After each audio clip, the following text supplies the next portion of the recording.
menginformasikan 3 perawat melakukan kesalahan pemberian dosis obat kepada pasien yang baru. Guys, ada berita nih.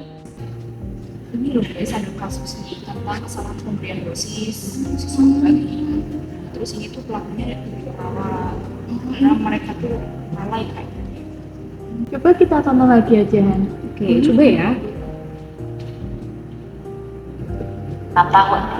Video tersebut dibagikan oleh akun TikTok @homeCalvipians18 yang diduga orang tua dari sang pasien. Pengapa dosis yang diberikan para perawat dan dokter 2 Juli 2022 itu viral dan sudah ditonton lebih dari 12 juta. Kamu mau konsul apa? Aku mau konsul proskop. Oh ya udah, yuk bareng aja.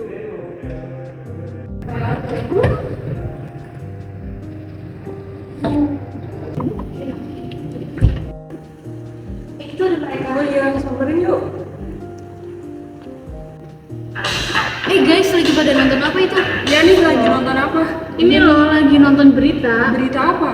Oh ini berita kasus perawat salah memberikan dosis obat.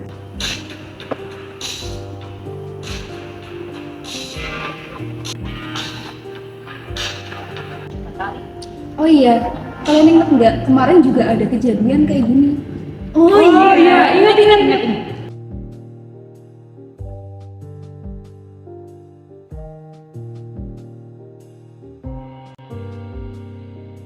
Selamat pagi Ibu dan Mbak. Mas. Bagaimana kabarnya hari ini, Mbak? Baik, sebelumnya perkenalkan saya Nus Latifah dan rekan Saya Nurse Ayuna. Jadi kami berdua adalah perawat yang berjaga pada shift pagi hari ini dari jam 8 sampai jam 12 siang nanti. Sebelumnya mohon maaf dengan Mbak siapa? Nela, Mbak Nela, usianya berapa? 19 tahun. Baik, mohon saya izin cek gelangnya terlebih dahulu ya. Iya. Baik, dengan Mbak Nela 19 tahun sudah sesuai ya. Baik, di sini kami akan memberikan obat untuk pagi hari ini yang harap diminum nanti setelah sarapan ya. Ini saya berikan obat kepada Ibu MG, tolong nanti diminumkan kepada Nona Nela atau Mbak Nela setelah makan. Ya baik Nas, terima kasih. Iya. Baik, karena ini saya sudah berikan obatnya, kami pamit undur diri. Apabila ada keluhan atau ada sesuatu yang lain, Ibu bisa menemui kami di Nurse Station. Baik Nas, terima kasih. Ya Ibu, sama-sama. Kami berdua mohon izin pamit terlebih dahulu ya Bu. Iya.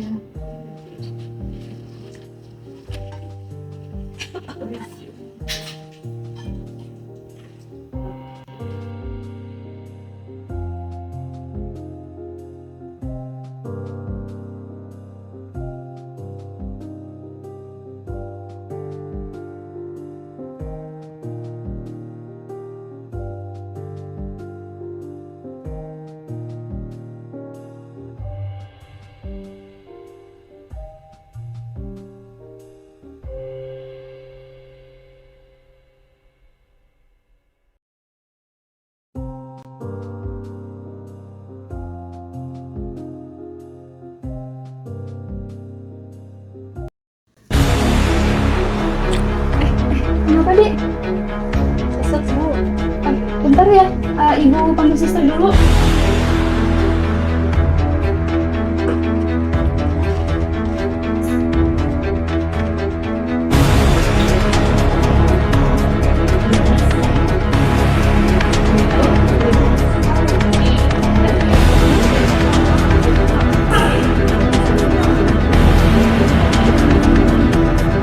Sus, tolong anak saya, sus. Atas nama siapa? Di ruangan mana? Atas nama Nela di rumah. Baik, kami akan segera ke sana.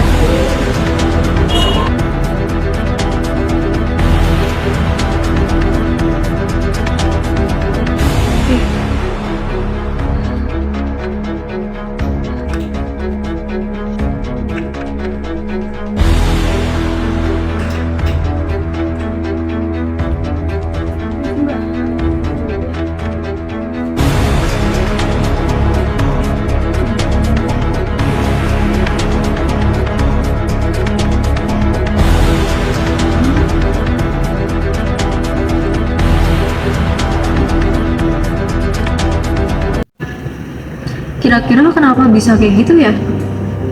Aku juga nggak tahu tuh. Kira-kira kenapa ya? Nah, daripada bingung teman-teman, mending kita nonton video di layar ini.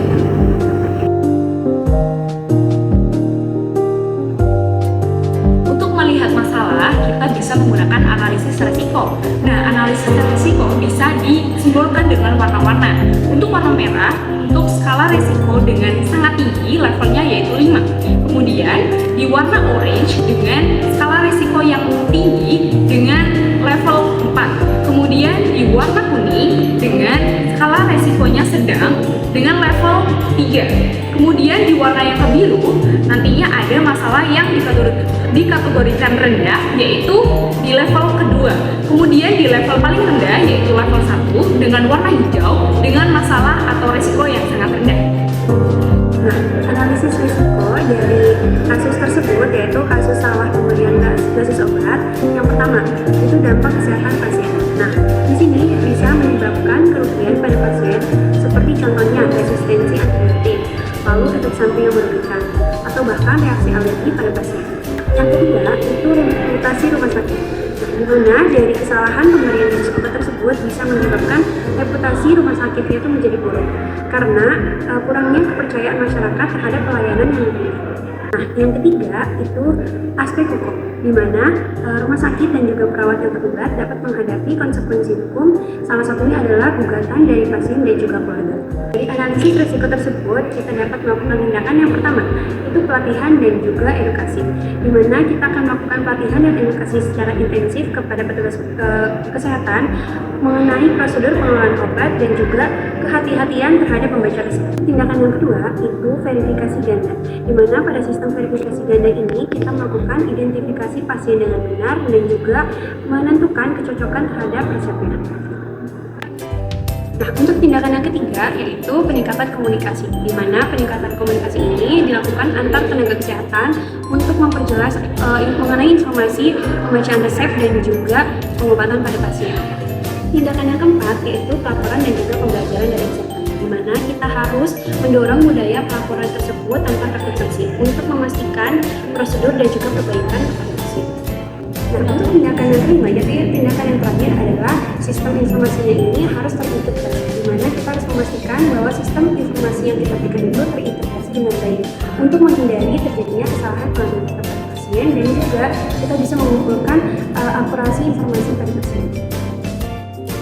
Setelah kita mengetahui kira-kira masalahnya berada di level yang sangat tinggi atau sangat rendah, nah, level ini juga bisa untuk menentukan bagaimana konsekuensi yang akan didapatkan pada instansi kesehatan yang melakukan pelanggaran.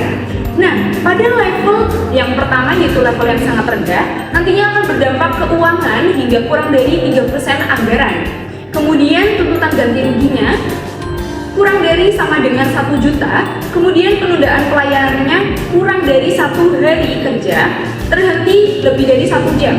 Kemudian dampak pada kesehatan dan keselamatannya, luka kecil pada orang atau beberapa orang dan tidak ada cedera. Kemudian pada dampak reputasinya sendiri akan diketahui oleh seisi rumah sakit.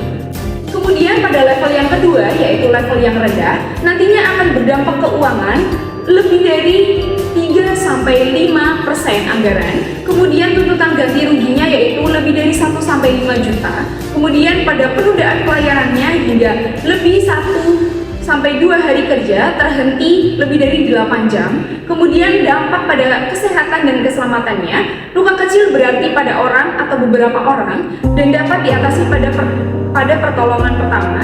Kemudian dampak dari reputasinya sendiri nantinya akan dimuat di media massa lokal, namun cepat dilupakan masyarakat kurang dari 3 hari. Kemudian pada level yang 3 yaitu level sedang, nantinya akan berdampak keuangan hingga lebih dari 5-8% anggaran. Kemudian tuntutan ganti ruginya yaitu lebih dari 5-25 juta.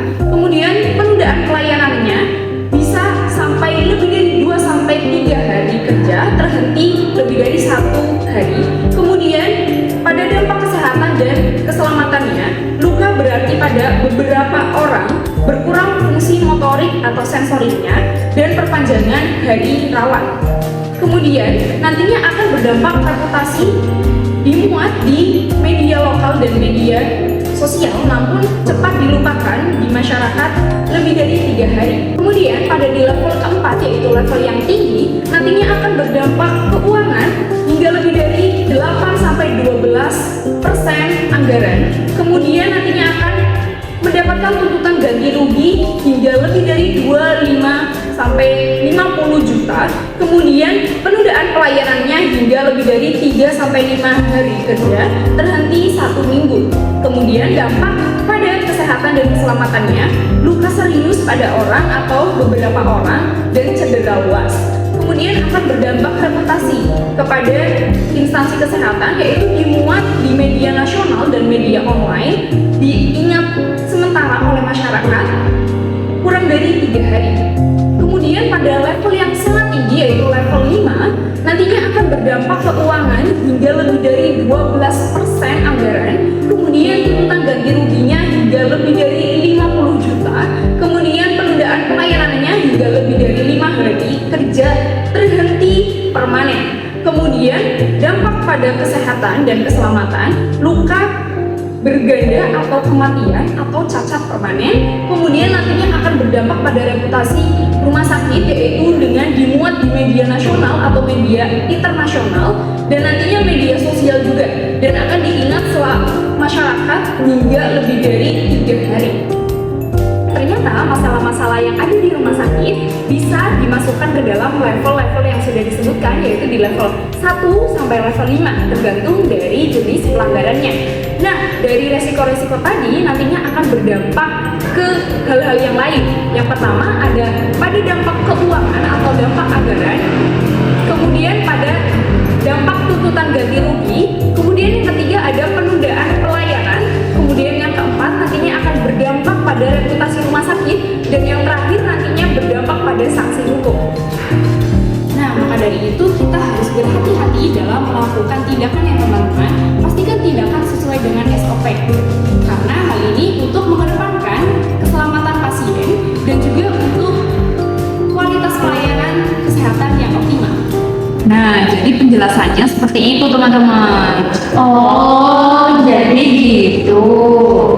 Ya, jadi gitu, manajemen risiko keselamatan pasien ini itu merupakan fondasi utama untuk pelayanan kesehatan. Nah, dengan kita melakukan praktek terbaik, kita tuh nggak cuma melindungi pasien dari hal-hal yang tidak diinginkan, tapi kita juga bisa membangun suatu kepercayaan ke masyarakat terhadap pelayanan kesehatan. Nah, maka dari itu, kita nih sebagai calon-calon perawat itu harus mendukung inisiatif untuk manajemen risiko keselamatan pasien, agar kita juga bisa menghindari hal-hal yang tidak diinginkan dan juga kualitas pelayanan kita itu jadi optimal.